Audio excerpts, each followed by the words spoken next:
Inilah Kabupaten Tapanuli Tengah, satu dari 33 kabupaten kota yang ada di Provinsi Sumatera Utara. Jika pepatah mengatakan banyak jalan menuju Roma, maka demikian pula halnya dengan jalan menuju Tapanuli Tengah.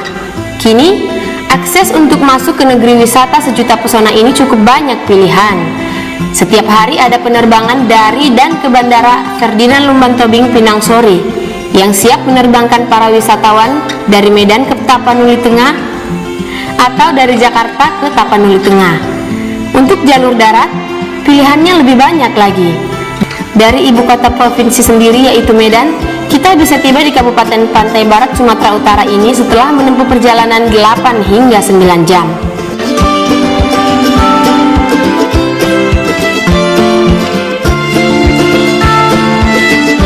Kabupaten Tapanuli Tengah adalah negeri wisata sejuta pesona. Di negeri ini ada banyak sekali daerah tujuan wisata, mulai dari wisata pegunungan, wisata bahari, hingga yang paling terkenal adalah wisata sejarah. Dari sekian banyak daerah tujuan wisata itu, kali ini saya akan mengajak kita untuk menelusuri lebih dalam tentang jejak peradaban Nusantara yang dimulai dari Barus, kota tua dan bertuah yang dulunya disebut Alfansuri. Jarak tempuh perjalanan darat dari Pandan ke Barus adalah kisaran 73 km dengan durasi perjalanan 2 jam saja. Kita tidak perlu merasa khawatir dengan perjalanan selama itu, karena sepanjang jalan kita akan disuguhkan panorama alam yang begitu indah dan menawan. Mulai dari hamparan sawah yang hijau permai, khususnya saat Anda memasuki Kecamatan Sorkam, hingga bentangan Samudra Hindia dan Pantai Binasi di kecamatan yang sama. Di pantai ini kita bisa rehat sejenak sambil menikmati indahnya anugerah Tuhan bagi warga Kecamatan Sorkam, berupa bentangan pantai yang amat panjang seolah tak berujung.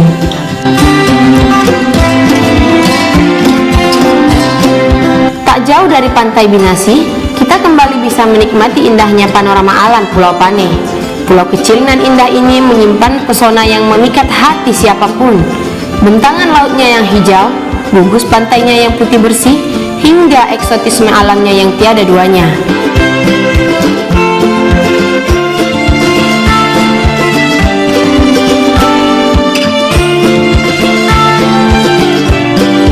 Soal infrastruktur jalan, tak perlu khawatir. Pemerintah Kabupaten Tapanuli Tengah telah menyediakan jalan darat yang mulus dan lancar hingga kita tiba di tujuan dengan aman dan nyaman.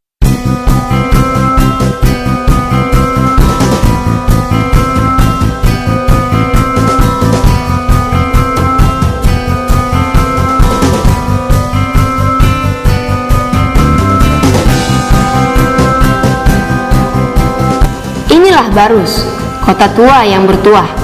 Barus bukan kota baru di Nusantara. Kota ini sudah dikenal oleh dunia sejak ribuan tahun silam. Kini, nama Barus semakin tersohor ke seantero Indonesia dan dunia. Pasca Presiden Joko Widodo menetapkannya sebagai titik nol masuknya peradaban Islam ke Nusantara. Penetapan Barus sebagai titik nol masuknya Islam ke Nusantara bukan tanpa alasan. Semua berdasarkan fakta sejarah yang berhasil dibuktikan melalui penelitian yang panjang.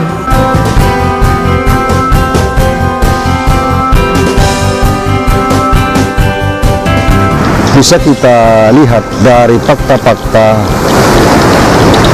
para saudagar Arab yang datang ke kota Barus, kita bisa melihatnya dari bukti-bukti prasejarah yang ada, seperti makam-makam tua yang ada di sekitar Kecamatan Barus.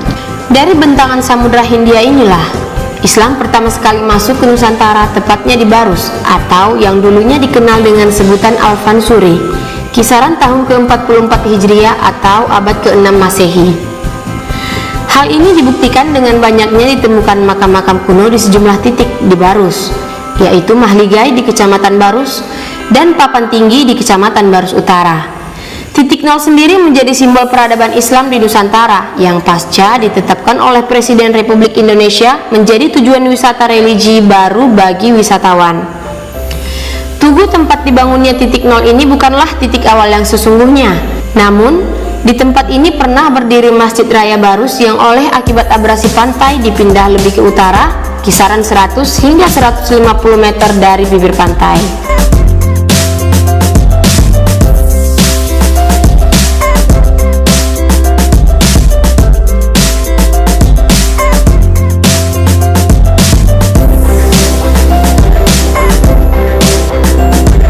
kenapa justru pilihan pembangunan dari Tugu kilometer 0 ini diletakkan persis di pinggir pantai yang berada di Kelurahan Pasar Batu Gerigis, karena di tempat kita inilah, di tempat Tugu kilometer 0 inilah dulu Masjid Raya Kecamatan Barus yang pada tahun 70-an habis dimakan abrasi ombak.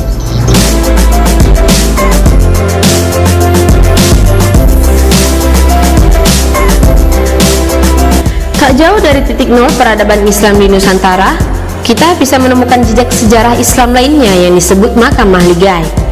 Nama Mahligai sebenarnya berasal dari bahasa Arab, yaitu Mahalil Jai, yang artinya suatu tempat bagi para pendatang, yang diyakini merupakan para saudagar Arab pada masa itu. Namun, seiring berjalannya waktu, penyebutan Mahalil Jai berubah menjadi Mahligai oleh kebiasaan penduduk setempat, dan nama itu melekat hingga saat ini.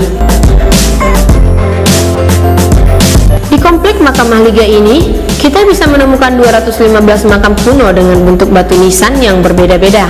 Secara umum, batu nisan di makam Mahligai dibedakan dalam dua bentuk, yaitu berbentuk kubah masjid dan berbentuk kelopak bunga teratai.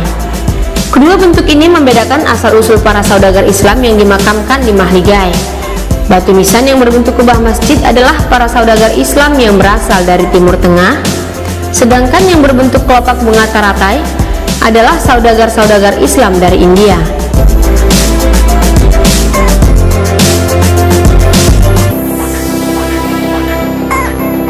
Selain situs Mahligai, salah satu makam kuno lainnya dan yang dianggap paling keramat adalah pemakaman Papan Tinggi.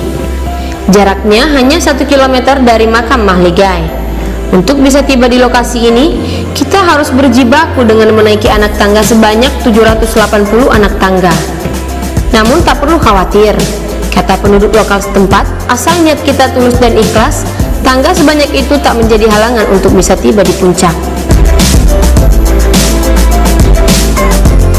Di komplek pemakaman Papan Tinggi ini, terdapat 7 makam kuno dan salah satunya adalah seorang ulama besar yang diyakini adalah salah satu sahabat dari Nabi Muhammad Rasulullah Shallallahu Alaihi Wasallam.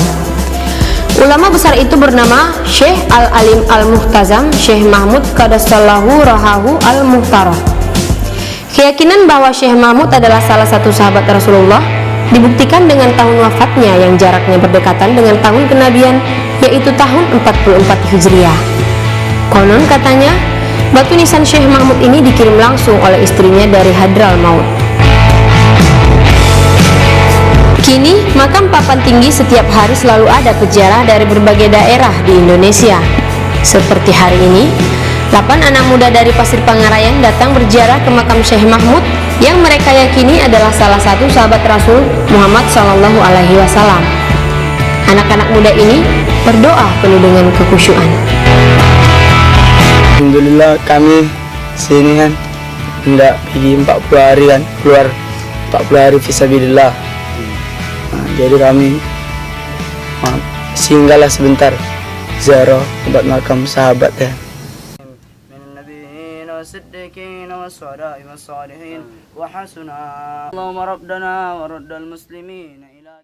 Begitulah Barus dengan segala jejak sejarah yang terkandung di dalamnya.